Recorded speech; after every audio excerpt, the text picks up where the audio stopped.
en, un- en un nivel de importancia altísimo para la abogacía. Y ese es uno de los temas por donde quisiera empezar a conversar, un gran bloque para que agotemos con los panelistas, seguido de un segundo tema que ya está más relacionado con el tema de la importancia del Consejo de Estado ante un regulador que tiene unas características que ya vamos a ver. El regulador de energía y gas, cómo entonces puede ser de alta importancia el rol del Consejo de Estado. Y si nos queda tiempo, podemos inclusive alcanzar a agotar un tema que también está relacionado, pero no estaba directamente en el título, que es el tema de la Corte Constitucional. Te diría como un gran bloque para hablar de abogacía, otro gran bloque para hablar del Consejo de Estado. Y un tercer tema es entonces, hay otra corte de cierre, la Corte Constitucional, que también se vuelve bastante relevante, precisamente a medida que declaró inconstitucional las decisiones del estado de emergencia, el estado de emergencia de La Guajira y los decretos reglamentarios de ese estado de emergencia. Comencemos por el primer tema. Mi interés acá es introducir la problemática y después de introducir la problemática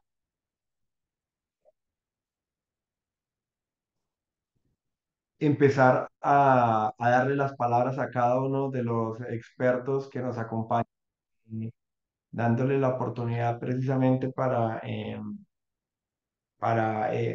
que se presenten.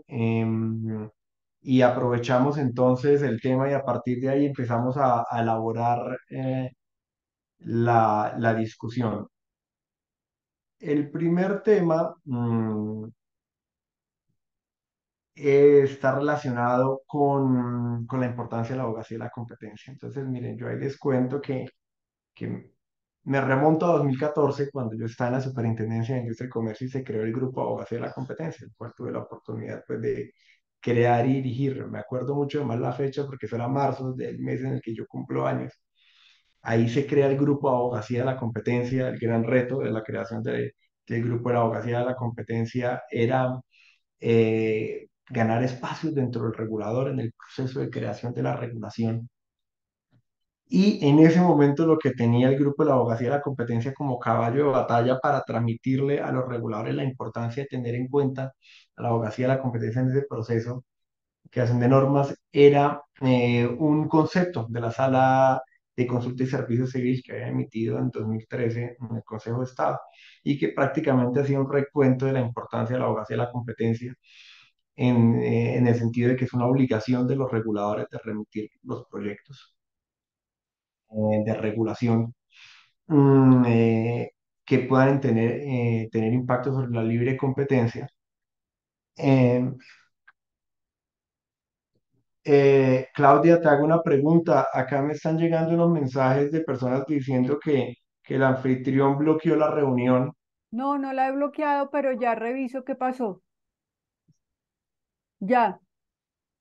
De pronto en el afán de la conectada, discúlpenme, se fue un muñequito, un cosito de más. Ya están todos permitidos. Qué pena. Ok. ¿Y Laura Cleves ya nos acompaña? Tenemos acá una panelista faltante. No, yo ya había visto a Laura. Sí, pero acá me sale todavía que me acaba de enviar el mensaje hace un minuto, ¿no? Que sale el anfitrión ha bloqueado la reunión. Ya le digo que ya quedó desbloqueada. Sí, por favor, qué pena.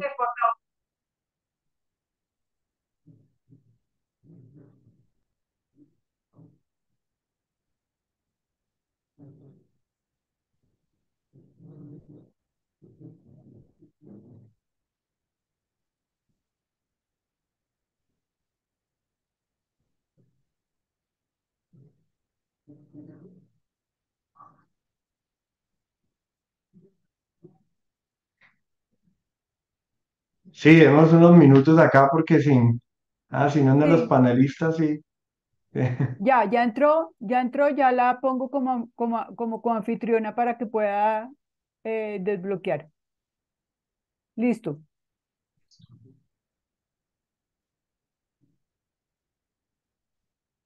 Laura, ¿cómo estás ahí? ¿Nos oyen? ¿Nos oyes? Ya, ahora sí, qué pena, ¿cómo están? No, qué pena a ti, Laura.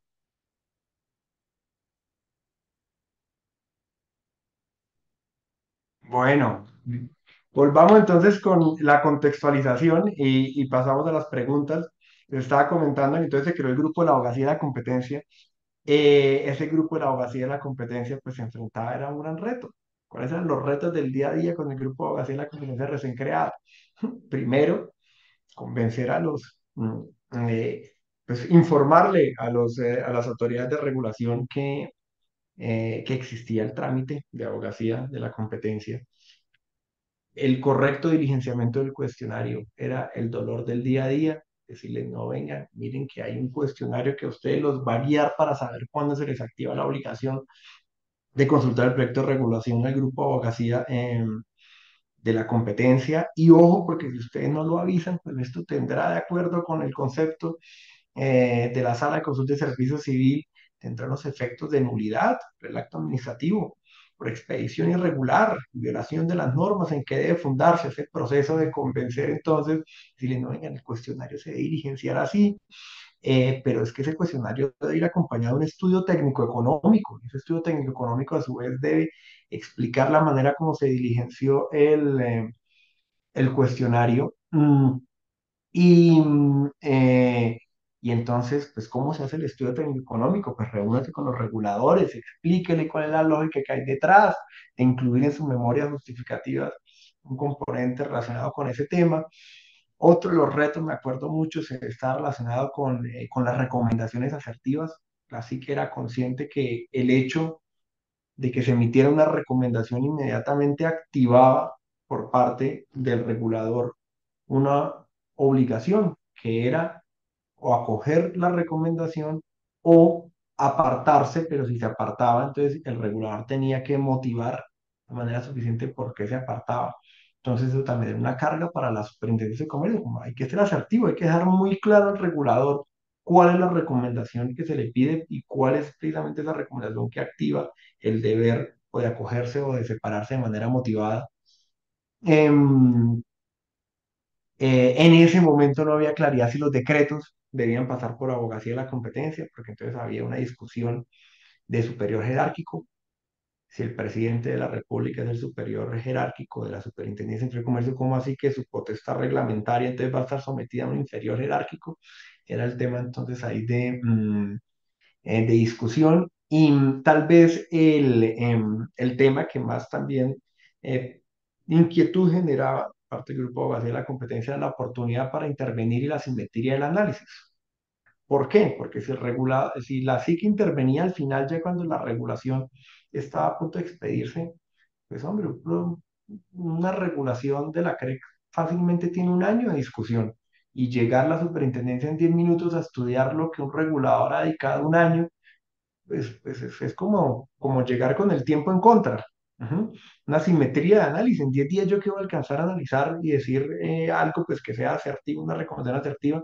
Y adicionalmente la oportunidad, pues de qué me sirve llegar los últimos 10 días si ya un regulador ha discutido esto durante un año, pues la posibilidad de que tenga en cuenta mi recomendación que llega pues en el último minuto del partido, pues pues será menos, ya prácticamente estará agotado el regulador después de haber vivido todo el proceso para decir, no, no me diga que ahora en el último minuto, entonces ahora me está pidiendo, así que tengo que volver a revisar todo lo que llevo un año haciendo. Bueno, entonces, esos eran los retos que se tenían en este momento. Y luego, ¿qué ocurre? Luego viene la ley 1955-2019, donde para darle más dientes a la abogacía de la competencia se dice, no, venga, la SIC puede realizar abogacía de oficio.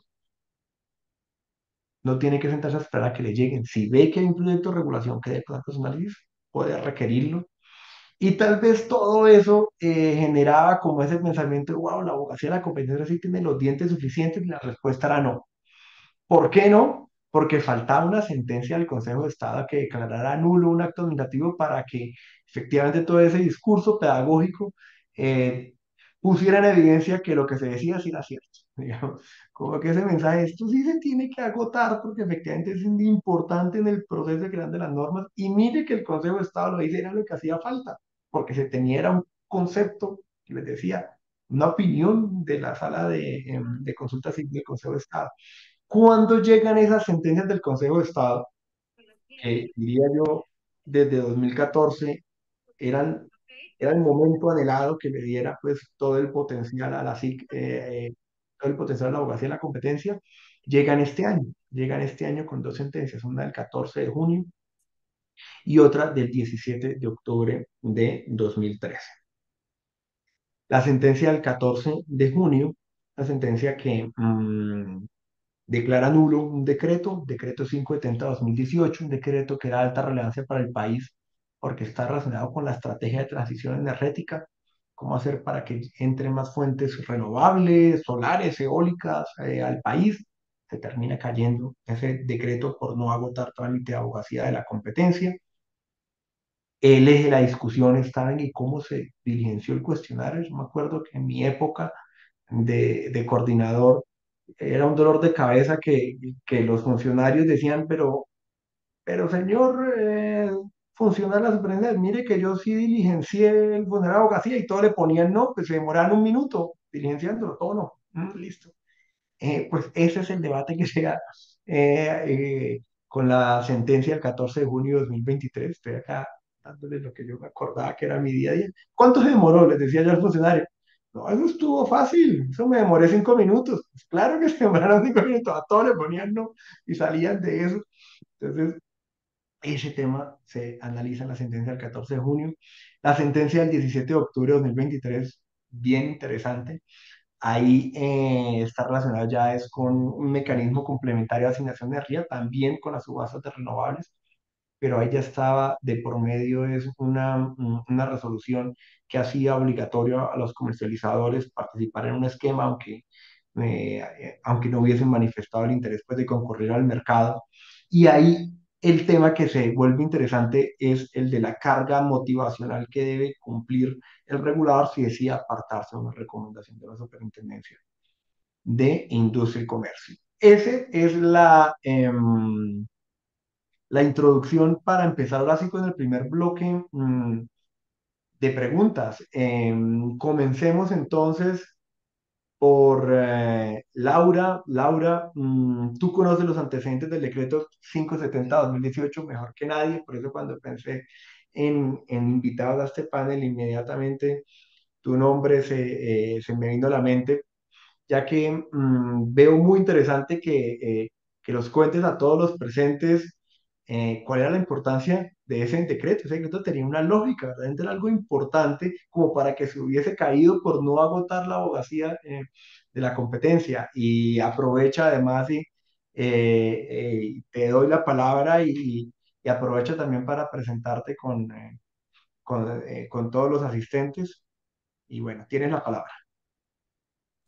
Bueno, antes que nada, muchas gracias a todos los que están hoy aquí un miércoles a las 6:30 de la tarde con nosotros. Debe ser que les gusta muchísimo el tema. Y gracias a José por esta linda invitación, a mis copanelistas. Yo creo que hay dos antecedentes que marcan un hito importante para la expedición del decreto 570 y entre esos se encuentran básicamente la Ley 1715 de 2014 y el Plan Nacional de Desarrollo de la Administración 2018-2022. La Ley 1715 de 2014 tenía como objeto la promoción y el desarrollo de la utilización de fuentes no convencionales de energía renovable. Y si ustedes analizan, digamos, cómo se le ha venido dando aplicabilidad y cómo se ha venido reglamentando esa norma, realmente causa mucha curiosidad que pese a que se expidió en el 2014, tuvimos que esperar 4 años para tener un mecanismo como el que se ideó a través de los lineamientos para la subasta, para tener, digamos, un mecanismo que juntara las dos puntas y pudiesen interactuar de tal forma que pudiesen suscribir contratos a largo plazo, porque digamos que sí es una práctica no tan convencional a través de los mecanismos que para el momento y que para actualmente tenemos, en donde no existen, digamos, ese tipo de estrategias de suscribir contratos de más de 10 años o de los 10 años que propende la subasta y el decreto 570. Eso se ve también, digamos que digamos, con esa instrumentalización que tenía la ley 1955, que fue el Plan Nacional de Desarrollo. Y cuando analizamos el Plan Nacional de Desarrollo, hay un artículo muy, muy relevante que es el artículo 296. ¿Por qué el artículo 296 es relevante? Y de esto existen diferentes opiniones, pero yo creería que centrándonos única y exclusivamente en el objetivo, es que el artículo 296 se impone una obligación de que los agentes tengan esa necesidad de suplir su fuente de abastecimiento con contratos en donde las fuentes sean no convencionales de energía renovable. Y es la primera vez que vemos que una norma obliga a los agentes a utilizar ese tipo de tecnología. Además de ello, también tenemos un tema que, digamos, no es nuevo, sino que por nuestra geografía, nuestra topología, nuestra estructura en cuanto a la matriz es bien relevante y es el fenómeno del niño y el fenómeno de la niña. Digamos que en épocas donde tenemos un gran potencial hídrico, claramente no vamos a tener problemas donde hubiésemos tenido única y exclusivamente una matriz hídrica, pero ya cuando estamos en presencia del fenómeno de la niña, sí lo que buscaba el gobierno nacional en su momento era tener una matriz que fuese resiliente, complementaria, diversificada y que no dependiese única y exclusivamente de esa fuente. Entonces, digamos que se unieron todas esas, yo diría, variables y todos esos criterios para estructurar el decreto 570 y yo sí creo que adelantándome a lo que estabas hablando hace un momento, José, de si realmente, pese a la importancia y la relevancia que tenía el decreto 570, debía o no decretarse la nulidad por un tema como abogacía de la competencia, yo sí creo que abogacía de la competencia tiene un potencial muy, muy fuerte en temas regulatorios y más en un sector como en el que nos encontramos porque sí es ese parte de tranquilidad que se le debe dar a todos los agentes regulados y no solo a los agentes regulados, sino también al ciudadano que es al final del día al que se le traslada todos los costos y demás de esa regulación, de que la regulación sí cumpla esos estándares que hemos asumido como país y Estado miembro OSD. Laura, venía antes de darle la palabra al siguiente conferencista, y es que veo que hay conectadas personas que también les gusta la parte de transición energética, la parte de cambio climático, y me parece importante entonces que a las personas que les interesa el tema de este panel, ya no por el lado tanto derecho de la competencia, sino por el lado de la política pública que hay detrás de la transición. Tú mencionaste que había una lógica detrás de este decreto, porque era importante incentivar que entrara energía solar, eólica, biomasa, y era por una lógica de resiliencia. ¿Sí? Entonces tomo esa palabra tuya. Entonces, aprovecho para preguntarte, ¿y por qué la reducción de emisiones no era un tema ahí tan prioritario o por qué la resiliencia era tan importante como la reducción de emisiones detrás de la lógica de este decreto?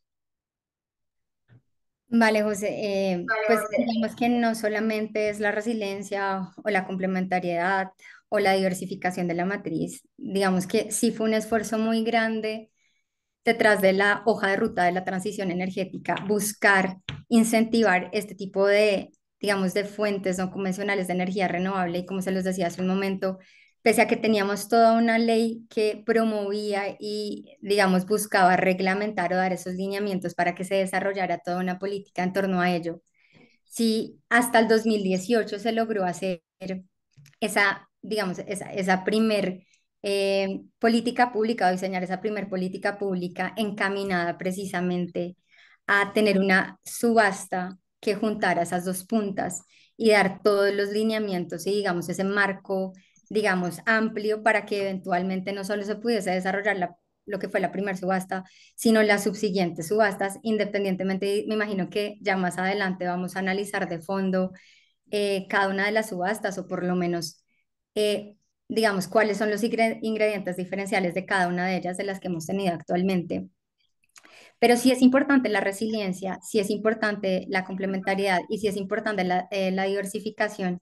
Yo no diría que más o menos que tener, digamos, una política pública diseñada o encaminada a una reducción de emisiones, pero digamos que sí juega un rol muy preponderante por la coyuntura en la que nos encontrábamos en su momento, y era que teníamos una matriz, yo no diría 100% hídrica porque no es así, siempre hemos tendido a tener una matriz, digamos, no 100% diversa, pero no que solo dependa de una fuente, pero en su momento, digamos que con el fenómeno de la niña que veníamos atravesando y que hoy por hoy vemos aún algunos de esos rezagos, pues era difícil juntar a los agentes que se pusieran de acuerdo a suscribir esos contratos de más de 10 años, de más de 5 años y generar los incentivos suficientes, porque es que si vemos la 1714 y la 1955, vemos que siempre han existido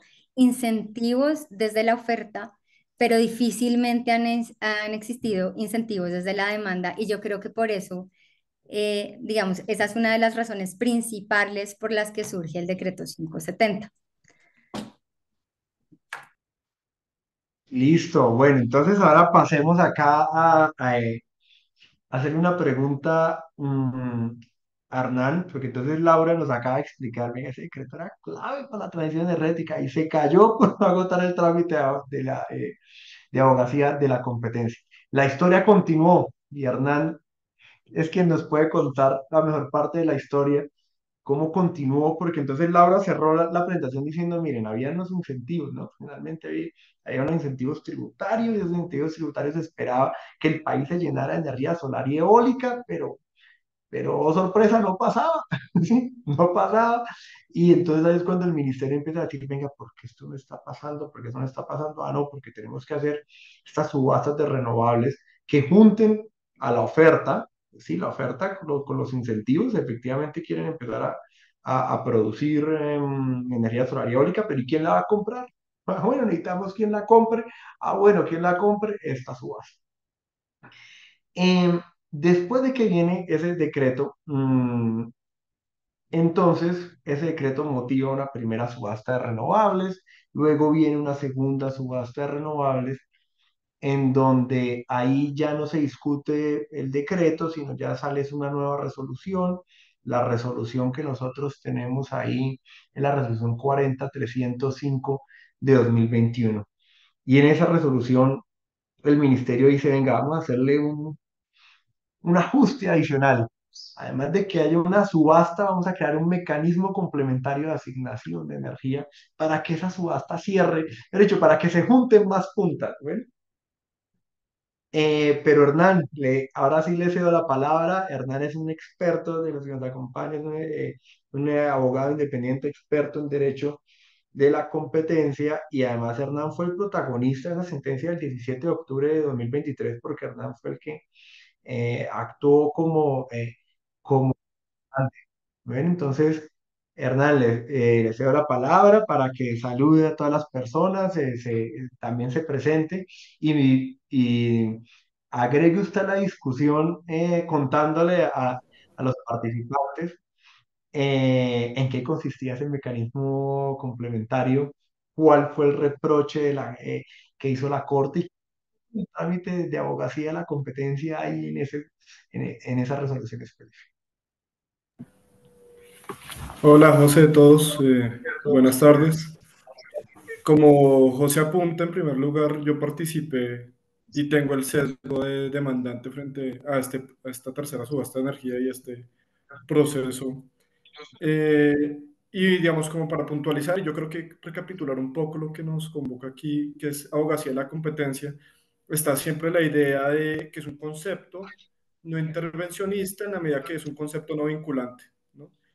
Y entonces, bajo esa teoría, está la idea que es una formalidad del proceso de información de la regulación, pero no condiciona la expedición de la regulación, y entonces uno se puede preguntar si es un contrapeso efectivo a la intervención de otras agencias regulatorias que pueden afectar la libre competencia más allá de sus mandatos legales, que creo que un punto más adelante importante va a ser, digamos, esta sentencia toca el tema de abogacía, pero habían otros puntos que se levantaron al Consejo de Estado sobre buscando que el juez se pronunciara directamente sobre principios como libre competencia, suficiencia financiera, que no entra a fallar propiamente y de alguna manera entra a fallar en el marco de la formalidad de lo que es el sistema de abogacía, ¿no? Entonces tenemos el decreto anterior que nos explicó Laura, que también se demandó por abogacía, y en ese contexto básicamente fue la idea de que no cumplió con el trámite de someterlo al concepto no vinculante. Y entonces el paso siguiente que uno podía preguntarse es qué tanta carga de motivación tiene un concepto no vinculante frente al regulador, ¿no? Y el ejemplo, digamos, ya propiamente como de conectar el tema de, digamos, estas subastas y esta regulación con la abogacía, es el ejemplo de la tercera subasta y el mecanismo de activación o la condición de activación 2 que ya les explico un poco en qué consistió la demanda y el reproche a abogacía y un poco lo que subyace ahí, que son un reproche de libre competencia. Creo que es más fácil si un poco les puedo compartir pantalla. Igual esto no es una presentación propiamente, sino como Sí, tú puedes tratar de compartir, ser más Hernán. claro. Listo. A ver. Yo no sé si ya se observa. Entonces, bajo esta idea de la conexión de las puntas, eh, como contexto, el artículo 296 del Plan Nacional de Desarrollo introduce una obligación de compras mínimas o cuotas para los comercializadores y siempre y cuando estas compras tenían que darse bajo una condición, y es que estuviera precedida de mecanismos de mercado que se dejan a la regulación. Esta idea de mecanismos de mercado es una idea regulatoria que se llama creación de mercados, market creation o market-based approaches o aproximaciones de mercado a la regulación, que se utiliza mucho en temas, por ejemplo, ambientales, como el tema de bonos de carbono y otros ejemplos. Y es crear condiciones o incentivos para que haya oferta y demanda, y eso genera una externalidad de mercado bajo condiciones de eficiencia. Eso fue lo que establecía la ley. Esa ley ese artículo fue demandado ante la Corte Constitucional, que hizo un juicio diciendo que era exequible, entre otras cosas, porque las condiciones de la regulación tenían que observar mecanismos de mercado. Y hay una cita interesante que es de la Corte Constitucional, que es, estos mecanismos de mercado son regulados por las autoridades administrativas, sin embargo, ello no supone que el órgano regulador del mecanismo sea quien fije el precio, ¿sí? Sino básicamente tiene que generar los incentivos para que se cree ese mercado. Entonces se diseña el sistema de la subasta de energía y se establecen unos umbrales de compra, una demanda objetivo que desencadena distintos efectos. Entonces, como tal, por ejemplo, la subasta propia y es asignar oferta y demanda si la cantidad de energía adjudicada era superior al 95% de la demanda objetivo.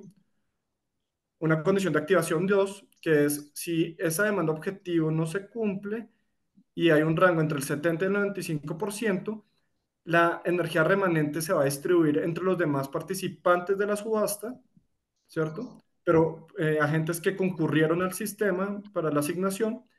Y el tema de debate, digamos que aquí debería resaltarse en rojo sangre, que es la condición de activación 2, que es si la cantidad de energía adjudicada es inferior al 70% de la demanda objetivo, va a haber un mecanismo de asignación, digamos, una consecuencia, un sistema consecuencial de asignación que es coercitivo, y es que se distribuiría a prorrata entre los comercializadores registrados en el mercado de energía mayorista que no concurrieron a la subasta. Obviamente, digamos, lo que uno dice como demandante es que aquí se está disfrazando como mercado o mecanismo de mercado algo que no era un mercado, ¿sí?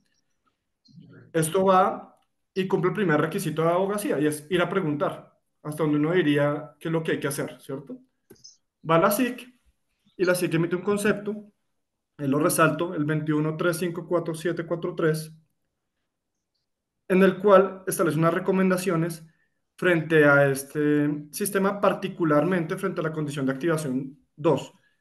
¿Cuál es esa condición? La que decíamos que es la asignación forzosa para agentes comercializadores que no concurrieron a la subasta, si no se cumplía un umbral de demanda objetivo. ¿Sí? Y en la formulación, la SIC hace unas recomendaciones que son recomendaciones lógicas desde la perspectiva de una regulación de mercado, y es, el mecanismo debe ser voluntario, debe organizarse a partir de incentivos para la concurrencia. No debe haber retaliación frente a no participantes. Debe establecerse un mecanismo de mercado, es decir, cruce oferta y demanda para la asignación, y podría haber competencia regulatoria incentivando el uso de otros mecanismos complementarios, ¿sí? O regulación complementaria a través de los cuales los comercializadores pudieran cumplir la cuota establecida o el umbral establecido en el Plan Nacional de Desarrollo. Yo creo que uno puede dar un paso atrás y pensar esta subasta y decir cómo distorsionada los incentivos, saber que si no se le graba la demanda objetivo, iba a haber de todas maneras asignación. Por ejemplo, si uno es un un generador que sabe que su demanda de todas maneras, su oferta de todas maneras va a ser adquirida independientemente de la eficiencia del precio, siempre y cuando no superara un umbral, que es un techo que se fijó, el tope máximo que definía la CREC. Tal vez el incentivo era no fijar precios tan competitivos, ¿cierto? Entonces, eso es un poco lo que señala la psique en el concepto y en la demanda. Entonces, digamos, están los argumentos de abogacía, que ya lo vamos a ver, pero también se cuestionan los argumentos de libre competencia que tenía el sistema, ¿no? Entonces, voy a leer una parte simplemente como referencia. Como se puede observar, la SIC considera que lejos de un mecanismo competitivo determina las condiciones de venta y compra, la condición de activación 2 esconde una regulación de precios. Precisamente la condición de activación 2 del mecanismo complementario, cuya justificación deviene un proceso competitivo en el cual, al no haber sido posible adjudicar la demanda objetivo por vía de un mecanismo voluntario o de mercado, las obligaciones de compra en los contratos se asignarían a prorrata a través de una asignación forzosa o de no mercado, cuya atribución obedece a una estrategia de regulación de precios, más no una intención competitiva interacción competitiva entre la oferta y la demanda. Es decir, para que se logre asignar forzosamente contratos a un comercializador de energía a largo plazo, debe reconocerse que el mecanismo de mercado o en libre competencia había fracasado, pues solo así la denominada condición de activación 2 estaría llamada a suceder tal y como aconteció en la subasta. Al final del día, lo que ocurrió, y tal vez en el tercer panelista va a andar en eso, fue que la subasta no logró la demanda objetivo y un montón de comercializadores que no concurrieron a la misma se vieron obligados a suscribir contratos en las condiciones de oferta que estaban predefinidas por la regulación y no por su propia capacidad o disposición a ofertar. ¿Sí? Entonces, esas fueron las recomendaciones y como contexto esas recomendaciones de la SIC. Y entonces lo primero que hace el ministerio en el proceso de emisión de esta regulación fue reconocer las recomendaciones. Digamos, cumplió el primer checklist, cumplió lo que no se cumplió frente al decreto 570, ¿sí? Y entonces la pregunta es si esta motivación fue completa o adecuada o suficiente, como dice la sentencia del Consejo de Estado. Entonces, quería traerles el ejemplo para que vieran lo que dijo el ministerio. Frente a la primera recomendación, que debe ser un mecanismo voluntario, la presente resolución establece la nueva oferta presentada por el agente comercializador bajo la condición de activación 1. Esa condición era frente a los comercializadores que sí se presentaron. Como sí se presentaron, pues es voluntario, sin que se pueda entender que su participación es obligatoria. Lo anterior, aun cuando la posibilidad de presentar una nueva oferta dependerá de que exista una diferencia de energía entre aquella garantizada y aquella efectivamente adjudicada. Es decir, no dice nada de la condición de activación 2 o de si el mecanismo es voluntario o no frente a los comercializadores que no se presentaron a la subasta. Y esta también es una que hace referencia el Consejo de Estado, y es que dice, hay muchas buenas acciones que se están estudiando, ¿sí? Frente a otros mecanismos, por ejemplo, para poder adquirir energía bajo condiciones de mercado o mediante mecanismos de mercado. ¿Sí? Pero no dice nada formal. ¿Sí? Dice, hay espacios para que las transacciones de energía bajo competencia y con formación de precios eficientes, y hay un montón de discusiones interinstitucionales que se están adelantando. Esa es la respuesta o esa es la forma como el concepto de la SIC es abordado en la motivación de la resolución, ¿cierto? En la demanda se propone que hay una carga de motivación que debe cumplir las condiciones generales de cualquier acto administrativo y también condiciones especiales, ¿sí? Y bajo esas condiciones especiales se propone un test de 4 puntos con el cual se analizó la regulación, diciendo que, digamos, lo obvio, que tiene que haber reconocimiento expreso, pero también se plantean otros elementos que debe tener esa argumentación. Entonces, por ejemplo, no puede ser ambigua. Lo que veíamos, por ejemplo, frente a la motivación que hace referencia a la condición de activación uno pero no a la 2 es, sí, es un reconocimiento de la recomendación, pero no a lo que se refiere la recomendación, ¿no? Puntualidad. Se debe dar una referencia específica y motivada para cada una de las recomendaciones señaladas, de manera que no tiene validez motivaciones genéricas. Eso es algo que también dice la sentencia del Consejo de Estado frente a la 570, y es que las formulaciones de esto no es, esto sí es voluntario, por ejemplo, eso no sería válido, tiene que ser motivado, ¿cierto? Y suficiencia. Señalo la primera y la última porque son finalmente las que acoge el Consejo de Estado. Y es que se deben explicar las razones constitucionales o legales de mayor peso que justifican apartarse del concepto de la psique. Entonces, básicamente ahora, ¿cómo se articula esto, sobre todo para los que sean reguladores, en su carga de motivación y de trámite en este procedimiento consultivo de abogacía de la competencia, en consideración de estas dos sentencias? Entonces, este procedimiento de consulta, obviamente tiene que analizarse si hay un deber de consulta, que es un poco la primera sentencia, la del 14 de junio de 2023, que nos indicaba José, y esa sentencia dice, no es un solo checklist. Usted tiene, si no va a ir a abogacía de la competencia, tiene que estar sustentado en estudios y en una debida motivación. Entonces hay un deber especial de motivación si yo no voy a ir, que tiene que de todas maneras estar vertido en el concepto. Pero si se pasa al concepto, que es un poco la sentencia del mecanismo o la condición de activación 2, pueden haber dos situaciones. Que no haya recomendaciones, entonces se agotó el procedimiento de consulta, simplemente se consultó sin recomendaciones, o puede haber recomendaciones, es decir, la SIC da su concepto no vinculante en relación con los impactos sobre la libre competencia que tenía la regulación. En ese punto, la sentencia del Consejo de Estado del 4 de julio de 2013, que ya también hizo referencia a José, la de Sala de Consulta y Servicio Civil, dice que si hay una recomendación de la SIC, se hace presumir la idoneidad y consistencia de sus observaciones. Es decir, se establece una carga de motivación.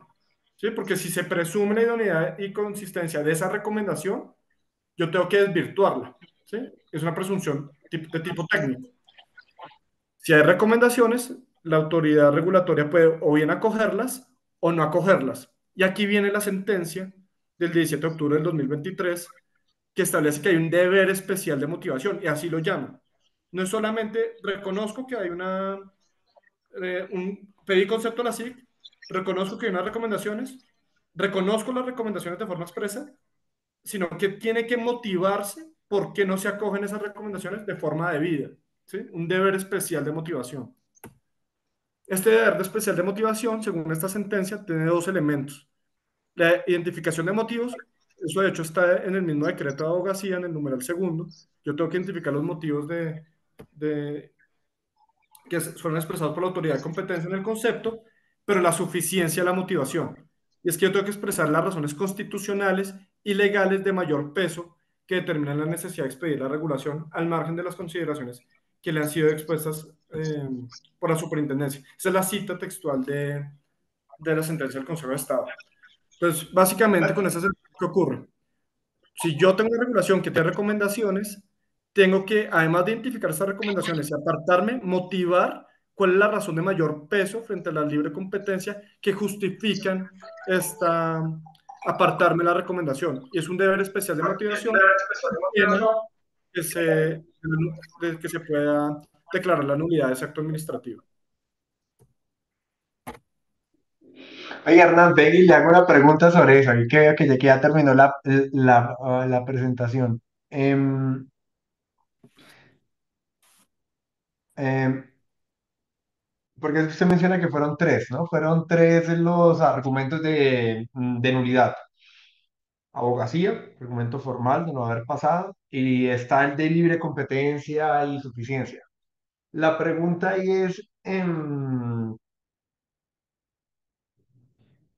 ¿usted cree que si sí hubieran, mejor dicho, si sí hubieran presentado razones de mayor peso? No sé, sí, es sencillo, mientras lo oía, mientras ataba la presentación de Laura con la suya, yo decía, es fácil decir que había razones de mayor peso, yo necesito que el cambio, necesito tomar medidas ejemplares frente al cambio climático, ya ves, donde pusieran temas ambientales y cambio climático, pues ahí por lo menos ya hubieran puesto de presente argumentos que generaran contrapeso a la libre competencia.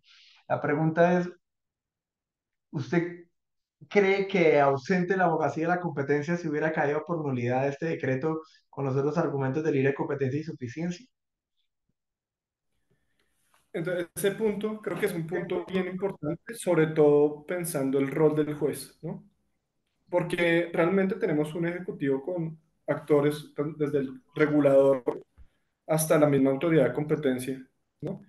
Y entonces el tercero independiente que pueda juzgar los actos administrativos bajo principios de ley, si debería tener un rol más activo o no. Y eso pasa en muchos temas, también en los temas sancionatorios, por ejemplo.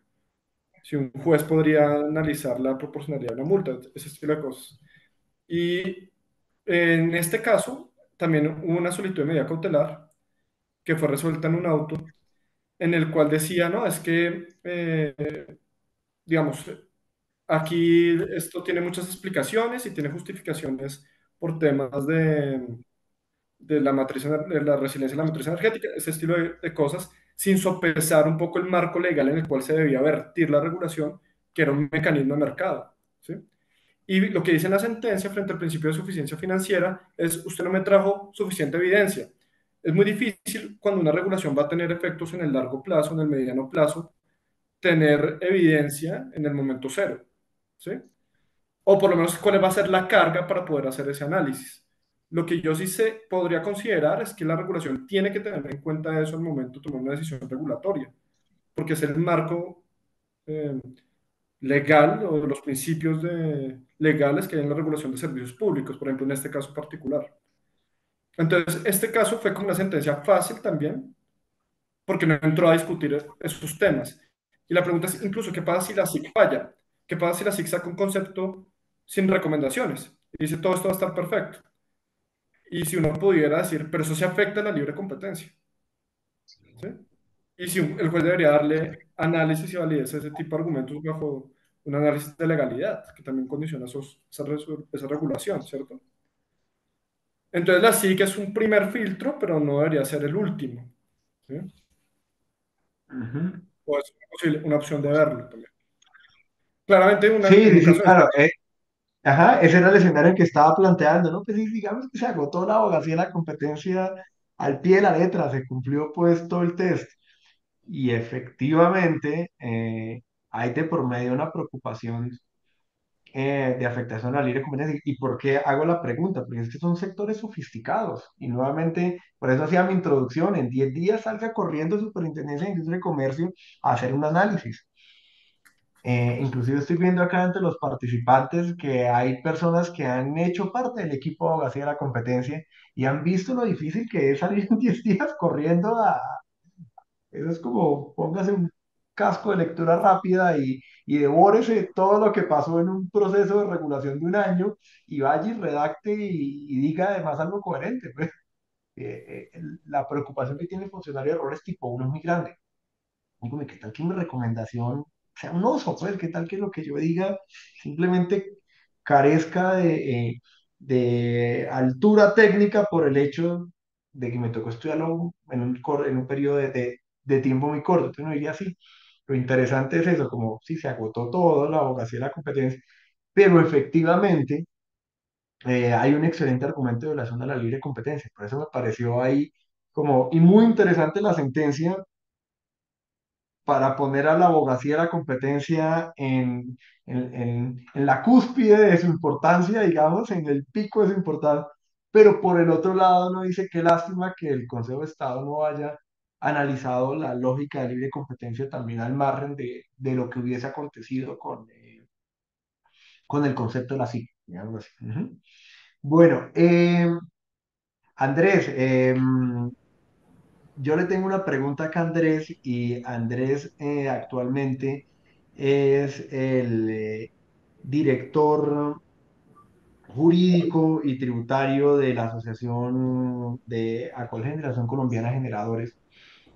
Y adicionalmente con Andrés compartimos muchos espacios académicos, inclusive para la siguiente pregunta, echaré más mano de sus investigaciones académicas. Ahorita echo más mano es de lo cercano que ha estado usted a todo este proceso de decreto se cae, resolución de tercera subasta se cae. ¿Cuál es en su, a ver, de acuerdo con su conocimiento y su experiencia, como las implicaciones que hay en el mercado, que efectivamente haya esta inseguridad jurídica en contratos que además son contratos de suministro que tenían duraciones de más de 10 años? ¿Cuál es la consecuencia? Entonces, que un regulador que se pone la camiseta, como decía Hernán, de creador de mercado, ¿cierto? Y como decía Laura, que además de que se pone la camiseta de creador de mercado, por toda una lógica de política pública detrás, pues falle en la abogacía de la competencia. Esas nulidades de decretos, ¿qué preocupación entonces generan en el mercado? Bueno, José, en primer lugar, muchas gracias por la invitación. En segundo, y previo a dar respuesta a la pregunta que estás haciendo, que por supuesto es muy interesante, yo quiero retomar algo que dijo Laura Cleves hace un rato, y es que las normas que fueron declaradas nulas por el Consejo de Estado eran de una altísima importancia para el sector energético colombiano y sobre todo para ese objetivo que tiene el país de lograr una diversificación de su matriz energética. Colombia, desde el año 2014, inició un proceso de incentivo al ingreso de fuentes no renovables, no convencionales a su matriz, a través de una ley que es la ley 1715 de 2014, que estableció, como tú lo indicaste hace un rato, una serie de incentivos tributarios, aduaneros, arancelarios, incluso contables, que no fueron suficientes para lo que se esperaba en ese momento. Beneficios que, sin embargo, son supremamente importantes y cuya eliminación o anulación en la práctica por una serie de normas que se han venido dictando en tiempos recientes daría para un foro adicional de discusión. Como eso fue insuficiente y tal como lo dijo Laura y también como lo dijo Hernán, eh, fue necesario que el Estado creara un mercado, y eso lo hizo a través de la Ley del Plan Nacional de Desarrollo y de la regulación del Ministerio de Minas y Energía, que finalmente fue declarada nula por el Consejo de Estado. Al abrigo de esas disposiciones es que en Colombia se empezaron a desarrollar de manera masiva proyectos de fuentes renovables no convencionales, muchos de ellos ubicados en departamentos tan importantes y tan abandonados por la nación como La Guajira. Hoy muchos de esos proyectos están en riesgo, no por temas relacionados con estas sentencias, sino por otros temas que han sido diagnosticados y que no han sido solucionados por el Estado. Pero lo cierto es que estas sentencias eh, pues, le dan un duro golpe al sector y a la posibilidad de desarrollar nuevamente estos procesos que nuevamente, insisto, son tan importantes para el país. Pero bueno, el hecho de que sean desafortunadas no quiere decir que no sean justas, ¿no? Hay una locución latina que es dura les sed les, dura la ley, pero es la ley. Y lo cierto es que el gobierno nacional ha debido ser mucho más juicioso en un tema que desafortunadamente ha pasado inadvertido en el proceso de producción normativa regulatoria, que es el tema de abogacía de la competencia. Dentro de esos mecanismos de protección y promoción de la competencia que tiene nuestro país, hay unos mecanismos preventivos, y uno de ellos es la abogacía. Y esa abogacía de la competencia viene a suplir una falencia que tenía nuestra regulación, o que sigue teniendo, y es que muchas veces esa regulación se centra en aspectos técnicos económicos, pero no hace un análisis previos de los efectos que puede tener la regulación sobre la libre competencia en los mercados. Y en esa medida, los puntos que anotaba el doctor Paneso en su intervención, relacionados con el deber especial de motivación del cuestionario para la evaluación de la incidencia de la regulación en la competencia, y el atender, por lo menos de manera motivada, los análisis que surjan por parte de la Superintendencia de Industria y Comercio en sus conceptos, es un tema de la mayor importancia. En esa medida, si bien esta regulación que se ha declarado nula era de suprema importancia para el sector, el hecho de que se haya declarado nula precisamente por temas relacionados con la abogacía, yo creo que marca un hito importante que debería llevar a que, por lo menos en nuestro sector y por supuesto en los demás sectores, seamos mucho más juiciosos en estos temas, porque claramente el Consejo de Estado en estos dos fallos identificó unos problemas muy serios, muy graves en materia del rigor con el que se hace el procedimiento de consulta, tanto a nivel de la atención del cuestionario como a nivel de la lectura de las recomendaciones de la Superintendencia de Industria y Comercio y de la decisión de apartarse o no de ellas. Y creo que si abogados juiciosos se dedicaran a revisar la regulación de la CREC, encontrarían que no solamente en este caso se ha violado la regulación, en este caso del ministerio, sino que en otros muchos casos muy notorios eso ha venido ocurriendo por esa falta de rigor al momento de hacer la tarea de abogacía de la competencia. Pero más allá de ese tema, que de alguna manera recoge lo que anotaron los conferencistas que me antecedieron en el uso de la palabra, yo creo que la primera consecuencia de la declaratoria de nulidad de estas disposiciones es que esto está impidiendo que el gobierno convoque nuevas subastas con base en las normas que han sido declaradas nulas, por lo que si este gobierno o cualquier otro posterior quisiera convocar una subasta similar o establecer un mecanismo complementario obligatorio como el que se implementó hace unos años, pues deberías pedir un nuevo decreto que establezca las bases del mecanismo a emplear y eso va a tomar un buen tiempo. De hecho, pues, yo creo que todos los que trabajamos en el sector eléctrico lo sabemos, el gobierno estaba trabajando en una nueva subasta de fuentes no convencionales de energía renovable, pero con estas decisiones, pues claramente hay que hacer un trabajo previo y ese trabajo previo va a tomar unos tiempos que van a retrasar ese tipo de esfuerzos. En segundo lugar, en lo que tiene que ver con la ejecución del decreto 570 y las resoluciones expedidas con base en él, pues claramente se genera otra consecuencia y es que se va a hacer imposible, por lo menos esa es mi opinión, exigir o sancionar su incumplimiento incluso en eventos en los que la Superintendencia de Servicios Públicos hubiese iniciado o adelantado los procesos sancionatorios respectivos.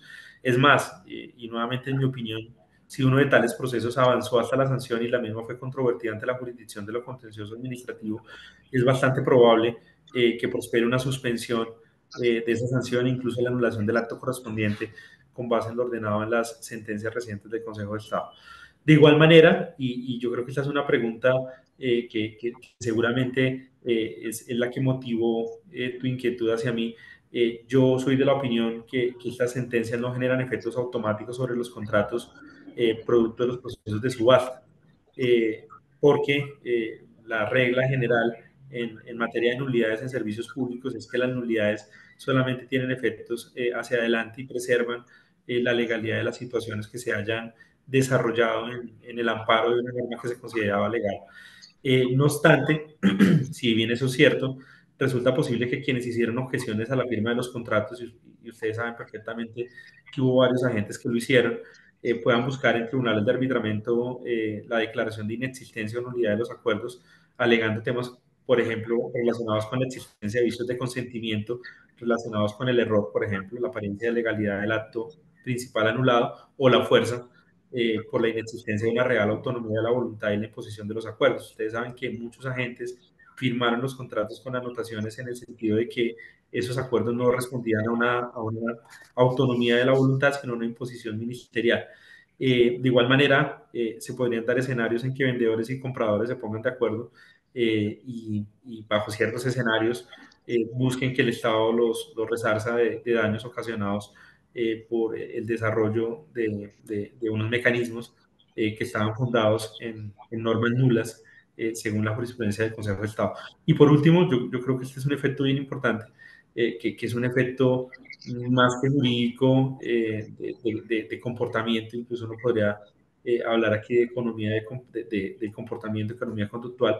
El fallo debería fijar un precedente en torno al respeto de las normas sobre abogacía de la competencia, que, pues, como lo dije inicialmente, con frecuencia están siendo burladas en nuestro sector y que es un aspecto en el que debemos centrar nuestra atención frente a actos recientes, no solamente del Ministerio de Minas y Energía, sino también de la Comisión de Regulación de Energía y Gas, en donde es muy común que la atención de los cuestionarios de abogacía de la competencia se haga como tú lo indicaste al inicio de tu exposición, simplemente para efectos formales, indicando en las respuestas a todo no, sin hacer una justificación, pero adicionalmente sin tener en cuenta de manera real los conceptos de la SIC. Yo acá no voy a referirme a alguna resolución en concreto porque no quiero que algún análisis mío se entienda como una sugerencia a demandar, pero lo cierto es que conozco varias resoluciones en donde la SIC ha dado recomendaciones y en donde el análisis de esas recomendaciones de las cuales se ha apartado el regulador ha sido supremamente vago, supremamente somero y supremamente ausente de rigor. Que ahí se genera un efecto importante. Eso es básicamente lo que veo, José. No, Andrés, interesantísimo, además y muy completa el análisis. Tal vez me quedas una inquietud. Identifiqué como consecuencias de la falta de rigor. Me tomé nota de lo interesante, la consecuencia de la falta de rigor de un regulador en tomarse en el trámite de abogacía de la competencia. Identifiqué, Andrés, ahí, a ver, pensé que se había quedado congelado. Entonces, primera consecuencia, una consecuencia positiva que le da toda la importancia a la abogacía de la competencia y ese grupo interdisciplinario que tiene la Delegatura para la Protección de la Competencia. Consecuencias negativas, oye, hay que empezar de cero. Miren todo lo que se había avanzado en el proceso de creación de normas, porque todo viene de una ley, bueno, luego viene entonces la reglamentación vía decreto, luego la reglamentación vía decreto se traduce en reglamentaciones vía resoluciones del ministerio, a empezar de cero. También se planteó como consecuencia negativa la inseguridad jurídica de la continuidad de esos contratos por tribunales de arbitramiento. Eventualmente poder atacar, poder pedir a un tribunal la terminación del contrato por vicios del consentimiento, pero hay una, Andrés, que quería que me la explicara mejor. Usted mencionó la Superintendencia de Servicios Públicos Domiciliarios y mencionó una dificultad para exigir el cumplimiento. ¿Puede profundizar sobre esa idea?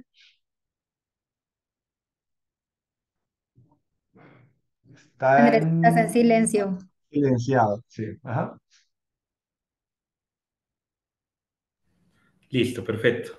No, José, tú fuiste superintendente delegado de energía y gas y como es funcionario de esa superintendencia sabes que de acuerdo con el artículo 79.1 y el 142 a la superintendencia le corresponde vigilar el cumplimiento de las normas a las que están sujetos los agentes en el sector.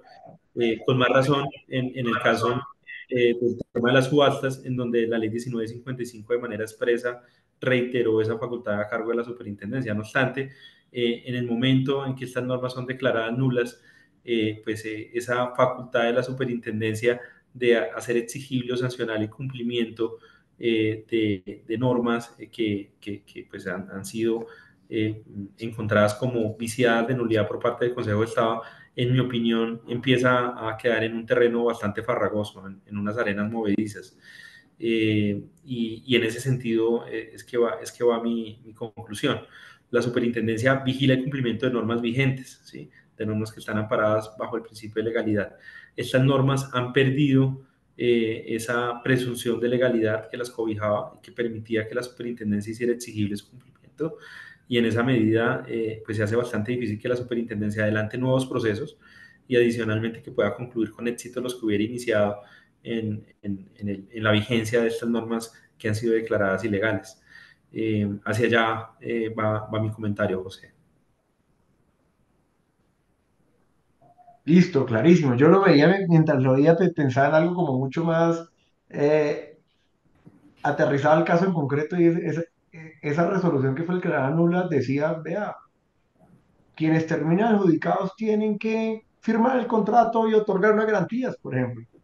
Y ahí entonces la inquietud que Sofía, venga, y si hubo empresas que se presentaron a esa subasta y luego de que se adjudicó no les gustó el precio, cambiaron de opinión, como, "Ay, como que no les gustó tanto el contrato. Ah, no, entonces yo no firmo. Ay, ¿qué va a firmar el contrato? Ese precio que cerró no me gustó. Yo no cierro. ¿Cuál era el siguiente paso? Pues la Superintendencia de Servicios Públicos le decía, venga usted, en toda subasta. Usted sabía que esas eran las reglas. La regulación decía que si cerraban las puntas, firme el contrato. Antes de que se declarara nula la resolución, si una empresa se había abstenido de firmar el contrato, pues había incumplido la regulación y era objeto de sanción por la Superservicio. Pero ahora, ¿con qué va a sancionar a Superservicios al que incumplió el deber de firmar el contrato? Digamos así. Tal vez estaba como, mientras lo oía, se me ocurrió ese ejemplo específico Claro. de la gravedad de que se cayera pues la No, resolución y cómo queda sin entonces la Superservicios para hacer valer una, y fíjate algo una más. regulación. Y fíjate algo más, muchos agentes nunca estuvieron de acuerdo con el mecanismo. Yo no voy a expresar mi opinión frente a él, pero muchos agentes no estuvieron de acuerdo y firmaron los contratos con anotaciones al margen. Hubo muchos agentes que hablaron o firmaron los contratos haciendo anotaciones acerca de que sentían que habían sido compelidos a firmar, que sentían que el contrato no era un real contrato, en tanto no se presentaba uno de los elementos que pues hacen parte de la existencia del contrato como lo es el consentimiento. Y hoy por hoy, ante el posible incumplimiento de algunos de esos contratos, ustedes saben que los proyectos no se han podido desarrollar por múltiples razones. El gobierno, a través de los decretos de declaratoria de emergencia, procuró suspender las obligaciones de suministro para dar un salvavidas a esos proyectos y que por fin pudieran ser terminados sin estar expuestos a la contingencia del incumplimiento de la obligación de suministro. Hoy quedan en entredicho. Bueno, muchos de esos procesos esos contratos se van a terminar resolviendo en tribunales si las partes no llegan a acuerdos, por ejemplo, frente a la extensión de plazos, tema frente al cual va a ser muy difícil que el ministerio imponga la obligación de modificar los contratos. Eso se va a resolver en tribunales y seguramente el tema de estas sentencias y de lo que ellos comporta va a salir a relucir dentro de esas discusiones jurídicas. Listo, tomemos entonces la idea con la que cierra acá Andrés. Él dice, bueno, ojo que tiene unas consecuencias gravísimas la falta de rigor del regulador, de no agotar la abogacía de la competencia. ¿Y por qué tomo yo entonces esa afirmación de Andrés? Porque nos ayuda a saltar al siguiente bloque. Bueno, y yo creo que el siguiente y último bloque por el tiempo que tenemos, y es, tenemos una coyuntura actual en el sector energético que no podemos desconocer y que está absolutamente alineado con lo que venimos discutiendo. Les cuento, para los que viven en el día a día del sector, pues esto que voy a contar es algo de conocimiento público. Para los que leen noticias, también esto que les voy a decir es de conocimiento público, pero a los que les gusta la competencia, más no están enterados en el día a día del sector energético, esto que les voy a decir puede resultar novedoso y al mismo tiempo preocupante. Eh, yo dicto en la maestría de Derecho Económico de la Javeriana, dicto la clase de regulación económica y una de las clases que yo dicto de regulación económica se habla del regulador y supervisor independiente. Miren, estos son los estándares OCDE. Colombia es un país OCDE. Les voy a contar qué implica ser un país OCDE y adoptar los más altos estándares en cuanto a regulador y supervisor independiente. Oiga, un regulador y supervisor independiente tiene un periodo fijo de sus funcionarios, de sus cabezas. Clave, porque si toma una decisión que no le gusta al gobierno de turno, pues no los van a sacar, pues van a continuar ahí, precisamente porque tienen un periodo fijo que no, que se cumple y no los pueden sacar porque una decisión le guste o no específicamente al gobernante de turno. Oye, tienen un presupuesto, las autoridades tienen un presupuesto que no dependa del gobierno, porque entonces otra forma de decirles, no me gusta su decisión, entonces le doy menos plata, no. Un regulador supervisor tiene presupuesto propio. Eh, Requisitos objetivos para su nombramiento y un régimen de inhabilidades, es decir, sobre quién puede eh, volverse autoridad y cuando salgan, cuánto tiempo pueden pasar sin que incurran en conductas que le generen una inhabilidad, ¿no? En teoría, la CRE cumplía con todo esto. Bueno, la CRE que era como un referente, tenía periodos fijos, 4 años, los comisionados de la CRE, 4 comisionados de la CRE, por ley 142, cumplen 4 años de periodo fijo. Presupuesto, sí, claro, la Comisión de Regulación no depende del gobierno, la Comisión de Regulación cobra contribuciones a sus vigilados, a sus regulados, a las empresas de servicios públicos de energía eléctrica y gas combustible, les cobra su contribución y le paga. Entonces cumplía con presupuesto, cumple con requisitos objetivos, tiene todo un estándar, deben ser personas que tengan 6 años de reconocimiento en el sector público, privado, relacionados con el sector y que en posiciones de nivel directivo. Eso es como más o menos el estándar.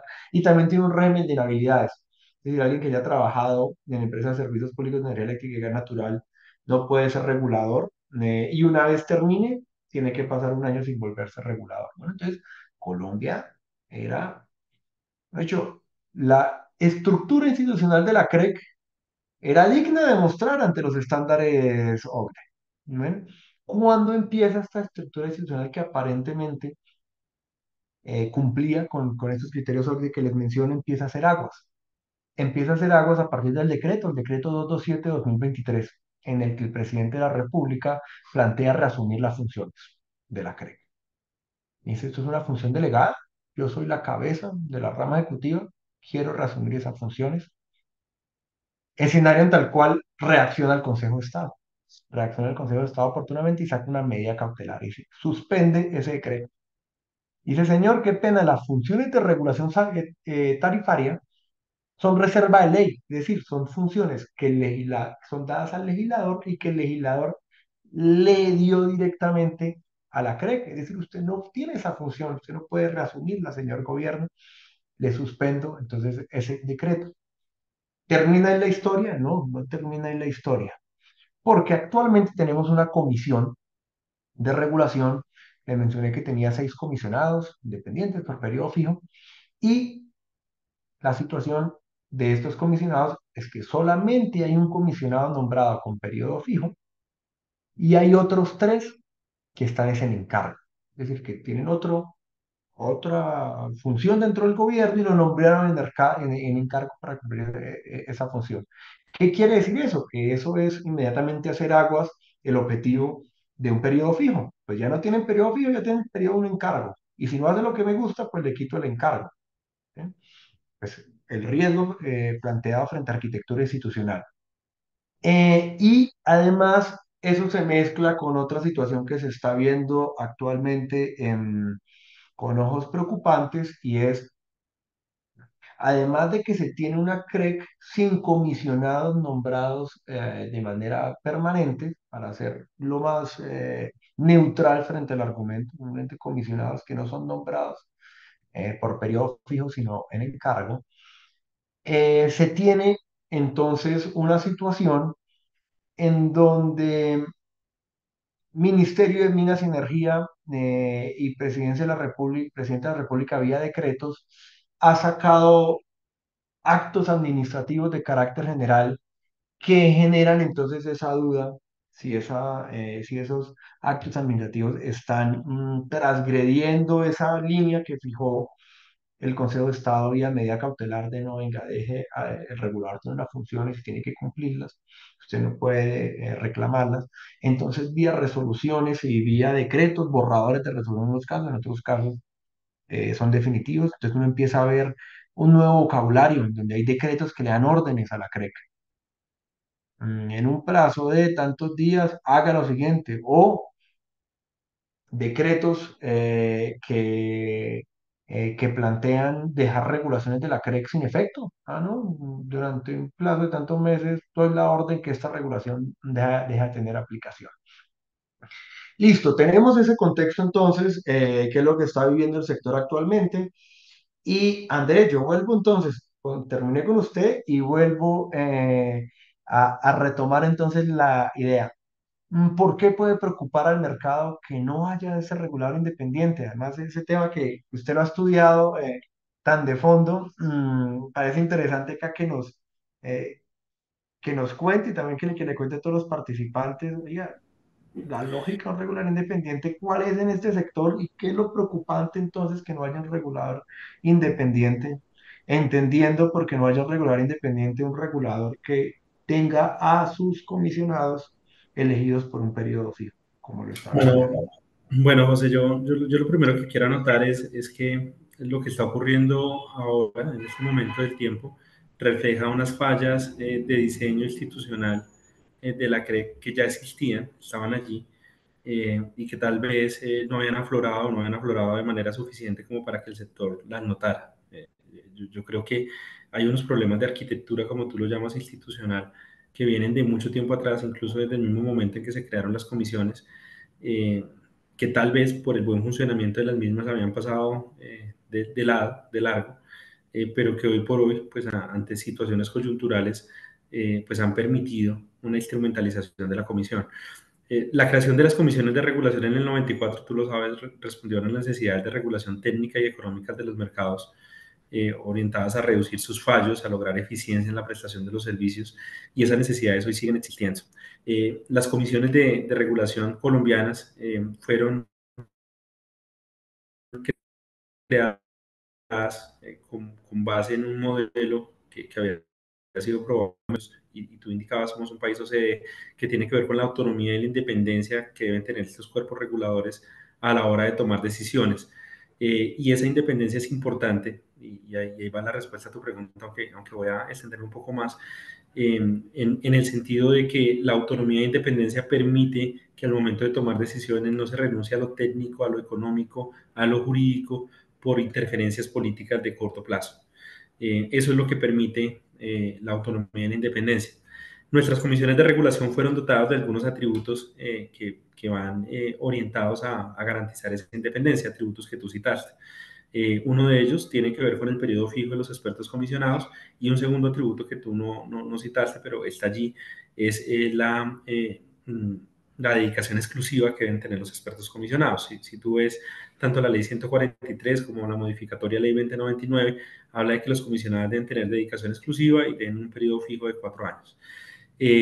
No obstante, en la medida en que hay unas fallas de diseño, por ejemplo, relacionadas con la manera en que se eligen los expertos, que se eligen por parte del presidente, sin un proceso previo meritocrático en donde se evalúen sus condiciones, igualmente asuntos relativos al periodo en funciones, la manera en que se aprueba el reglamento de las comisiones, los quórum deliberativos y decisorios, pues hacen que las comisiones sean objeto de presiones políticas que pueden llevar a viciar de manera grave sus decisiones.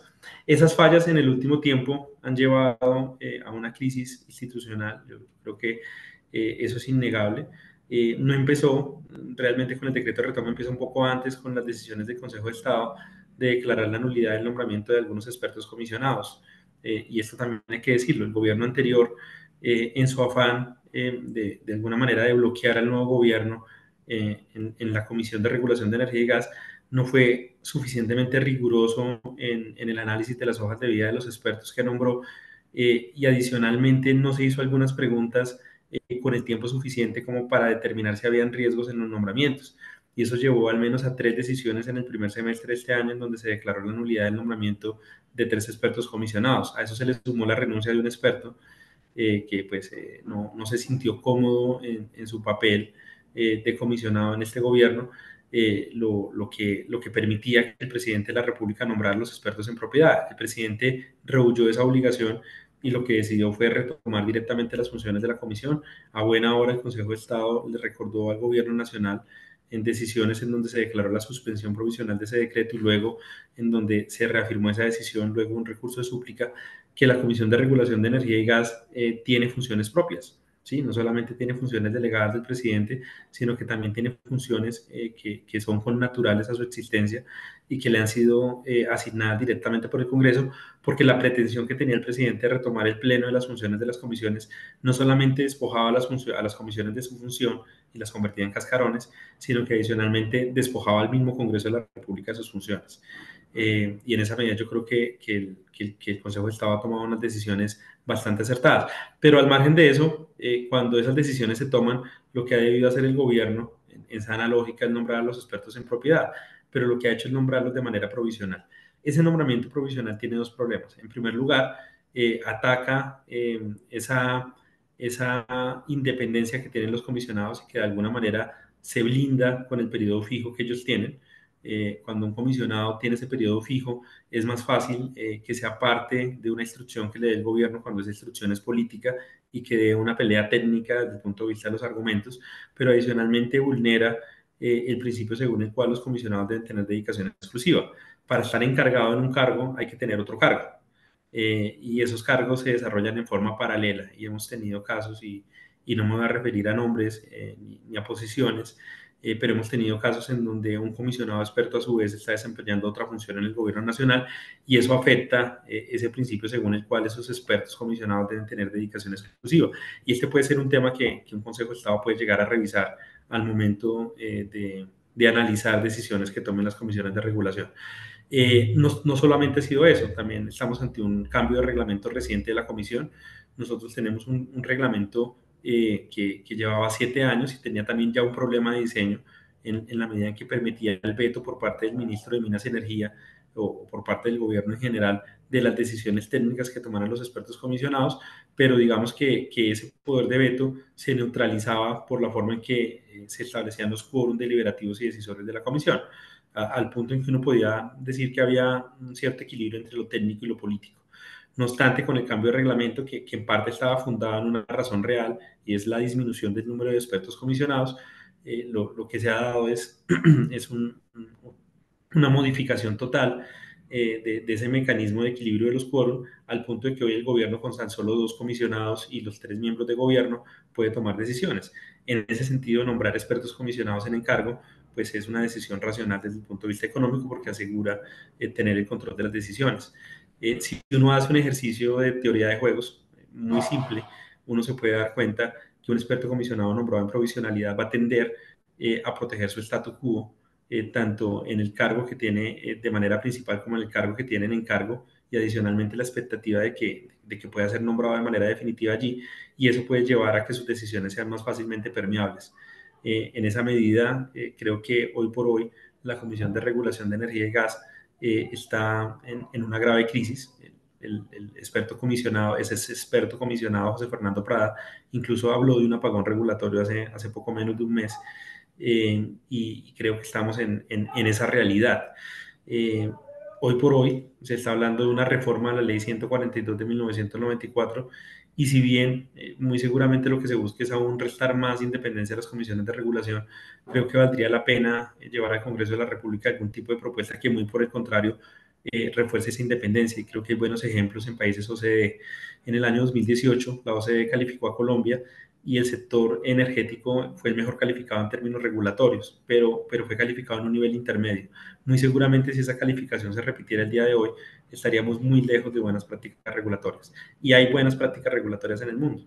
En otros países del mundo, por ejemplo, hay procesos meritocráticos para acceder al cargo de expertos, hay concursos, el presidente puede escoger a unos preseleccionados que se han presentado a esos concursos, pero eso reduce la posibilidad de manipulación política de los nombramientos. En algunos casos los periodos no coinciden necesariamente con los del gobernante de turno, lo que también reduce la posibilidad de influencia. En algunos países, como por ejemplo México, el nombramiento de los expertos se hace de manera escalonada, precisamente para reducir esa influencia del poder político ejecutivo sobre los expertos comisionados. De igual manera, si bien en otros países se permite la participación de gobierno, esa participación no conduce a poderes de veto como los que tenemos nosotros. Yo creo que vale la pena que en un momento crítico como el que tenemos hoy, hagamos una revisión profunda de cómo funcionan nuestras comisiones de regulación y hagamos propuestas. Hoy por hoy, muy seguramente un buen argumento llevado ante el Consejo de Estado acerca de esa falta de independencia podría llevar a la nulidad de muchas decisiones de la Comisión de Regulación, y nosotros no queremos eso como sector, como gremio, como academia, en la medida en que eso nos va a generar una profunda inseguridad jurídica, y no hay nada peor para alentar un clima de inversión como el que requerimos que la inseguridad jurídica. Y con esto cierro. Hoy Colombia está enfrentando muchos retos, este tema regulatorio institucional es uno de ellos, pero también tenemos retos desde el punto de vista del balance oferta y demanda. Hoy por hoy nuestra oferta no está creciendo al ritmo que debería, la demanda está creciendo y en algún punto se van a cruzar esas líneas y eso nos puede llevar a escenarios de desabastecimiento. Eso lo podemos evitar a través de procesos que incentiven la llegada de nuevos proyectos al país, pero mientras nosotros tengamos incertidumbres jurídicas de este tipo, pues muy posiblemente esos proyectos no van a llegar y yo dudo mucho de que el Estado sea capaz de desarrollar esos proyectos al ritmo que se requiere y lo peor que le podría pasar al país es un apagón. En esa medida, este tema cobra mucha importancia y debe ser revisado con mucha profundidad.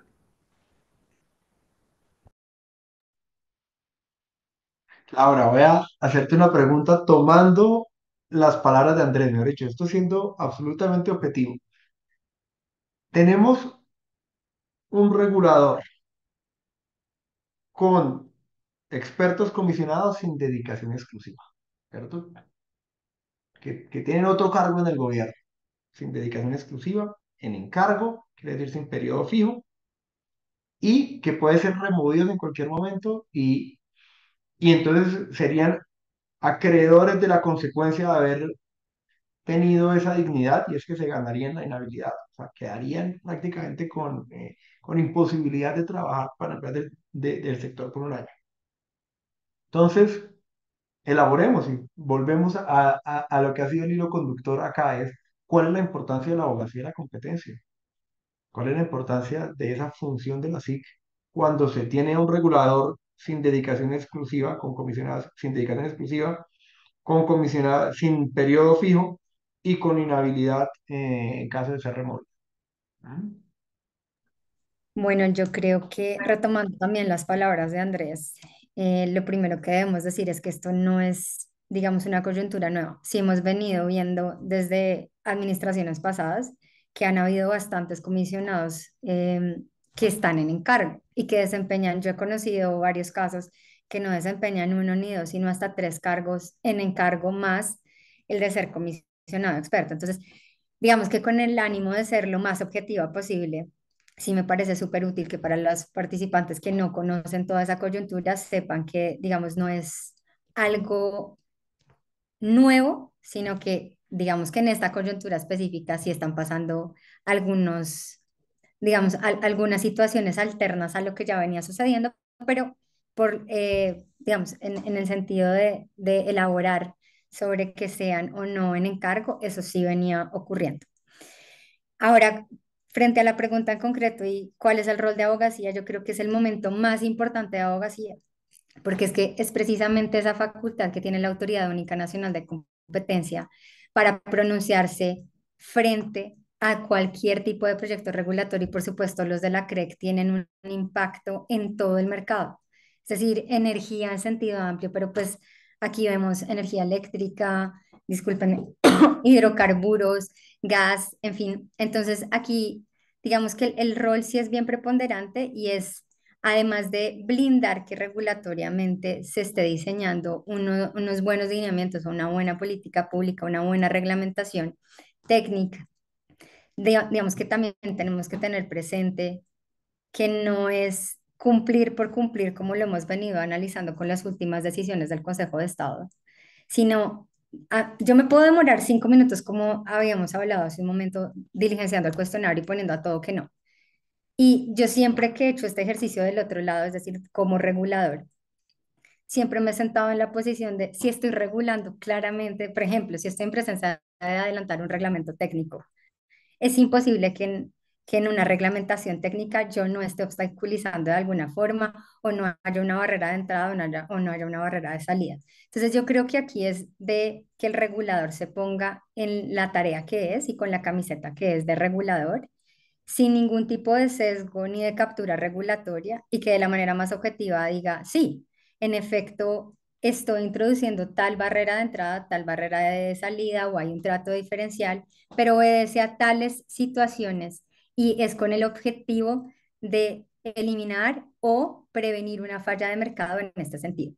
Y entonces, precisamente ese es el rol de abogacía, es no importa en la administración que estemos, si es la administración de hace 4 años, si es la administración actual, si es la administración de 10 años, es el momento más importante, por lo menos coyunturalmente, es porque tenemos una CREC que en este instante me atrevería yo a decir que está céfala. Uno, dos, que no está en la capacidad precisamente de desarrollar una política pública o desarrollar una reglamentación técnica conforme a lo que espera el sector, con las señales de mercado que espera el sector. Y retomando algo que decía Hernán, que me pareció de lo más importante que hemos analizado hasta este momento, abogacía es un muy buen punto de partida, la SIC como Autoridad Única Nacional de Competencia, pero no nos podemos quedar allí, porque tenemos que tener en cuenta también que los recursos de la entidad son limitados y que de pronto en esos 10 días hábiles yo no alcanzo como autoridad a conocer en detalle todo el sector, todo, digamos, toda la reglamentación que debe existir, el marco regulatorio vigente y las restricciones que deben haber. Entonces, en el evento, porque puede suceder que, digamos, la SIC, en ese afán de cumplir con los 10 días, pueda que se pronuncie a veces de manera no tan asertiva, porque es un sector hiperregulado que a veces ni siquiera el mismo regulador lo comprende. Y a veces en los estudios técnicos económicos que se presentan también a la autoridad, digamos, no me gustaría utilizar esta palabra, pero no encuentro una mejor y es, no son tan rigurosos o adolecen, digamos, de ese criterio técnico para presentárselos a la autoridad. Pues ahí es cuando deben entrar esos órganos de cierre, como el Consejo de Estado y la Corte Constitucional, a entrar a velar para que sí se proteja el derecho de la libre competencia económica, que igual es un derecho colectivo. Y si abogacía por alguna razón no funciona, digamos, no funciona no en sentido estricto, sino no logra prever que hay un problema de cara al régimen de libre competencia económica, son esos órganos de cierre que también se tienen que poner la 10 para poder protegerlo aún más o para poder fortalecer y blindar aún más las decisiones. Entonces yo, para cerrar, sí creería que esta es una oportunidad de oro, que además con todas las decisiones que en este momento se han venido desarrollando, que entre otras lo discutíamos hace unos días con Hernán, y es sí felicitar, digamos, a los órganos de cierre de la celeridad con la que están pronunciándose frente al tema puntualmente de abogacía de la competencia. Entonces, sí es una oportunidad de oro para que abogacía levante la mano y diga, esto no está en concordancia con lo que se espera de un régimen de libre competencia económica, en concordancia con un país como nosotros, que somos Estado miembro OECD, y con unas prácticas regulatorias acorde a esas credenciales que tenemos hoy por hoy.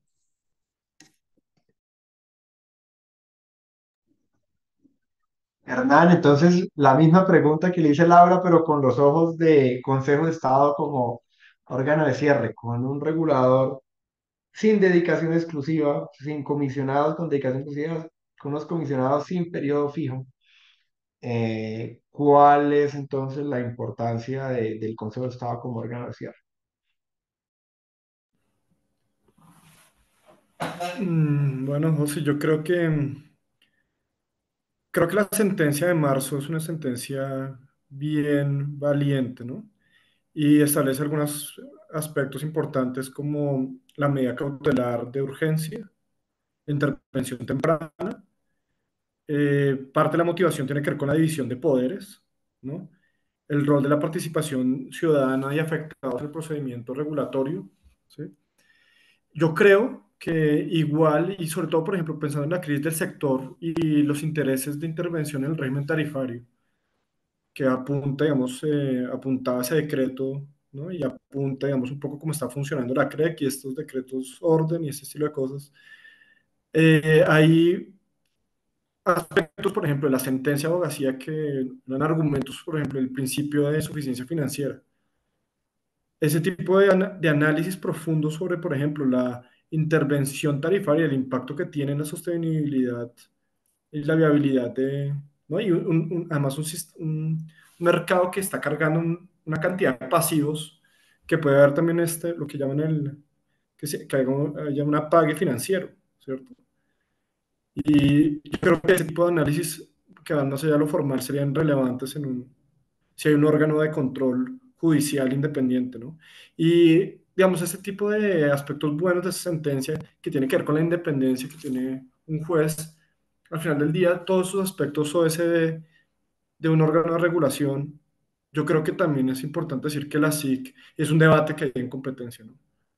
Si la SIC debería tener independencia, ¿cierto? Porque es un actor que interviene y además cada vez con más reconocimiento y fuerza en estos procesos y eso implica, digamos, es un poco la lógica de contrapesos. Entre más obligaciones y responsabilidades tenga, más control tiene que haber, ¿cierto? Y ante estas capacidades aumentadas que tiene la SIC, creo que sería relevante pensar si el mismo debate debe plantear sobre la independencia del superintendente en los términos, ¿no? de temporalidad, filtro en recursos, en méritos y este estilo de cosas de cómo se es seleccionado, etcétera. Muy interesante, Hernán, claro, porque Andrés y yo hablamos de unos estándares OCDE aplicables a la CREC para hacer una radiografía de lo que está ocurriendo y también esos mismos estándares aplican para la superintendencia de industria y comercio. Inclusive recuerdo yo que fue requisito de la OCDE para admitir a Colombia a la OECD que se le presentara un plan de independencia de las tres superintendencias que son más relevantes, Superfinanciera, Supersociedades y Superindustria y Comercio. Entre esos fue que salió un decreto con un periodo fijo para los superintendentes. Y ese decreto se cayó, así que todo lo que hablamos de los mismos comisionados, pues también aplica para la SIC como órgano de contrapeso y su rol de abogacía. Bueno, yo acá quedo lleno de ganas de hablar de más temas, no alcanzamos a hablar del último, y es que Corte Constitucional también tiene un rol, y Andrés lo alcanzó a mencionar eh, tangencialmente cuando habló del decreto, de los decretos ley declarados nulos relacionados con el estado de emergencia de La Guajira, también otro órgano, pero eso, bueno, eso sí ya será tema de futuras discusiones, ya que el tiempo para esta sesión se agotó. Ujú. Muchas gracias a los panelistas y a los asistentes por este espacio. Muchas gracias, José. Muchas gracias a todos por la invitación. Muchas gracias. Muchas gracias a todos y Muchas los gracias. esperamos el próximo año en las mesas redondas de la ACDC. Gracias, Claudia. Hasta luego. Hasta luego.